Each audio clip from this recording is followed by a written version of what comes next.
Fauci saying this week that Americans could still be wearing masks in 2022 and declined to say whether people who are fully vaccinated. With a pandemic weary public looking for signs of a return to normal, the Biden administration is coming under some fire for what people say is its inconsistent messaging on COVID, with Dr. Anthony Fauci saying this week that Americans could still be wearing masks in 2022 and declining to say whether people who are fully vaccinated are safe to spend time with grandchildren and other extended family members.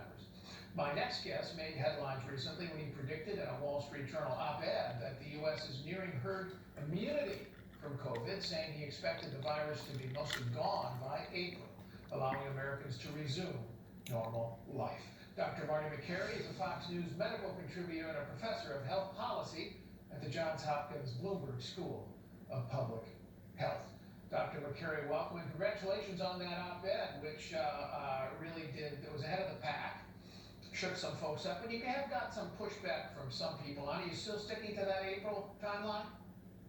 Yeah, it's going to depend on the geography, Paul. Parts of the country will be there in April, parts in May, but the general sentiment that natural immunity from prior infection was massively underestimated is now being affirmed by a lot of studies that show there's a lot more T-cell immunity than there is antibodies out there. And if you look at the rates of new vaccinations, we're doing pretty darn well, and we're on track for herd immunity in late April or May. If you look at North Dakota, they've already hit herd immunity. You've seen a massive slowing the infection, a week without any deaths. And so it's going to depend on the geography and how well we do with the vaccine rollout. And your definition of herd immunity is what? The combination of vaccination and previous infection at about, 70% of the country? Because Dr. Fauci said it's more than that. Yeah, so Dr. Fauci and some of the other old guard medical establishment have dismissed natural immunity from prior infection. And so that's how they arrive at their July or December calculations on when we hit it based on the vaccination rates. But the reality is that herd immunity is not binary. It's not an all or nothing thing. And you start seeing significant slowing when a lot of people have had prior infection. The vaccination rate right now is going up by about 4% per week. And it's not linear. We're seeing mass vaccinations scheduled for anybody who wants it as early as end of March in Connecticut. And I think you're going to see certain parts of the country hit herd immunity in April. Okay, now what are the implications of that when you're talking about social distancing, masking, going out in public? Are we going to be really wearing masks until 2022?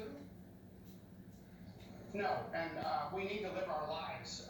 The question about once you're vaccinated, can you be with loved ones? Can you go out for dinner? Can you do activities? The answer is a definitive yes. People need to get out there. We need to address one of the great epidemics of loneliness that's been magnified that affects health outcomes. So right now we need to talk about how to restart our lives and not do what we've done most of the pandemic, and that is a reactionary approach of, oh, this is where we are, let's scramble to figure out what to do. This is a good time for us to plan getting back to normal.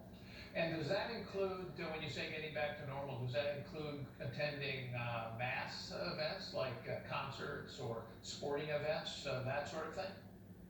Yes, it does. We're going to see a lot of mass public gatherings. We're going to see a lot of semblance of normalcy starting later this spring. And it's understandable if the day that we go below 5,000 cases a day and less than 50 deaths in the country, if people are not ready to flip the switch back on, it's been a rough year. It may take a while for consumer confidence to pick up again. How worried are you about these emerging strains of the virus, mutations, compromising the effectiveness of the vaccines? I guess so far not too much, but it's going to continue to mutate. Yeah, this is something we follow carefully, but the message has got to be clear. Our tools are 100% effective against the new variants. And if you look at the countries where the new variants are very common, the UK and South Africa, they have had reductions in daily cases greater than we've seen in the United States. We've had about a 77% reduction in daily cases. They've had an 82 and 90% reduction in cases, respectively. So the variants are something we watch carefully, but at a certain point, the virus sort of mutates itself out of existence. So it's not like the variants are always going to be worse. It goes both ways, and coronavirus will be with us for a long time as a seasonal virus. But right now, the vaccines appear to be 100% effective against death, 100% effective against hospitalization once you're 35 days out from that first dose. Well, Moderna, I saw, is already investigating a potential booster shot vaccine that could deal with whatever the virus throws at us. Is that going to be our future? Perhaps Americans are familiar with that with other diseases. Are we going to have booster shots perhaps in the future, maybe on an annual basis? I don't think it'll be annual because this virus is more stable compared to, say, the influenza virus. But yes, and you're right, Pfizer announced their new phase 1 trial that they started calling people from the original trial, giving them a third dose 6 months later to see if it gives better coverage against variants. And also Moderna developed a vaccine. This is big news, not relatively uncovered this week. They developed a new vaccine designed for variants, and that is a new mRNA vaccine. And they actually shipped it to the NIH. They developed it in about 30 days, faster than the first vaccine they developed in 42 days. So it does show our ability to respond quickly to new variants. All right, Dr. Makary, thank you, and we sure appreciate that optimistic